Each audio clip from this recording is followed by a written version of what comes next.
Okay. Everyone, not only have they asked me about the chopped pudding, but are asking, where is the cheesecake, Ray? It's my favourite. Where did it go? And I am a cheesecake addict. I love it. So I'm going to show you now, because we've got value bags now. And with our cheesecake, it used to come with two things. Like it would come with the base and then the cream bit for the top. We can't do that anymore with value bags. So I'm going to show you how easy it is to make our cheesecake using our SNAXX custard, because it's the product of the week. So we're going to make it. And I'm going to make it with a lemon, but you can make it on any flavour you want, whether you want blueberry cheesecake, chocolate cheesecake, whatever. I'm doing lemon with lemon juice. All right, let's get into it. Okay, so this is what you're going to need. Our custard, SNAXX custard mix. Cream cheese, thickened cream, some almond meal, some butter, and I've got the lemon juice. That is it.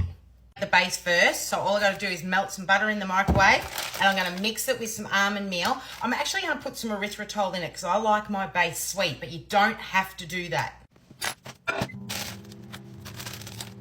Okay, once the butter is melted in the microwave, I'm just going to put a little bit of almond meal in, just, I don't know, maybe 40 grams, maybe 2 tablespoons, something like that, and as you say, my erythritol's in a container, and a little bit of erythritol or sweetener or whatever you like, that's my favourite, and just, stir that around until you get it nice and kind of crummy. You might have to put a little bit more butter in, even a tiny little bit of water.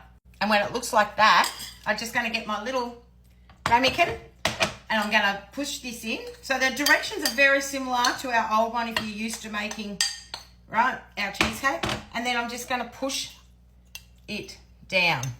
So I'm making the biscuit base in a sense, but I'm making this keto because it's a keto cheesecake, all right? Just pop it down like that. That's it, set aside. So now I'm going to make the actual lemon cream cheese or the cheesecake mix that goes on top of the base. All right, so just about 50 grams of cream and about 50 grams of cream cheese, which is about two and a bit tablespoons. Sometimes you might have to just melt your cream cheese a little bit because does mix, a little bit hard in. So then mix that all up. Once that's mixed, then I'm going to put in about 40 grams of our custard mix, all right, which is about 2 big tablespoons. And then just mix all that in.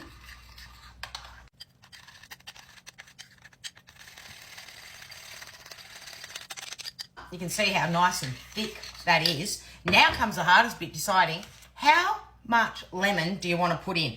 My advice is just put a little bit in, mix it, taste. A little bit in, mix it, taste. I'm not a big lemon person, so I won't have it too lemony, but that's all I do.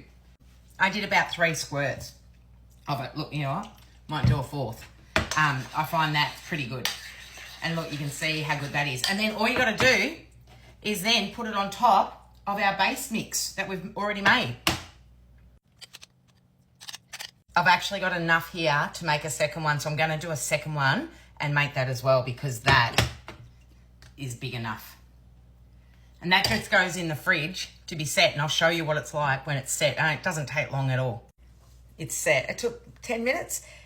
A cheesecake spring-loaded pan or something would be so much better, or your little paper cupcake things.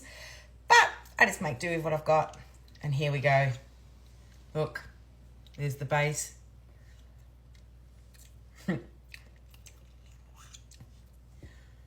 I'm going to say something. I think it's better than the original. I think it's better than the original one we used to make. Oh my God. Keto cheesecake. Gluten-free. Keto. Oh. Oh God, I'm in heaven. I actually, when we moved to value bags, I thought, oh, for sure, I won't be able to ever have cheesecake again. Oh my God. Product of the week, product of the year, product of my lifetime, because I've still got cheesecake.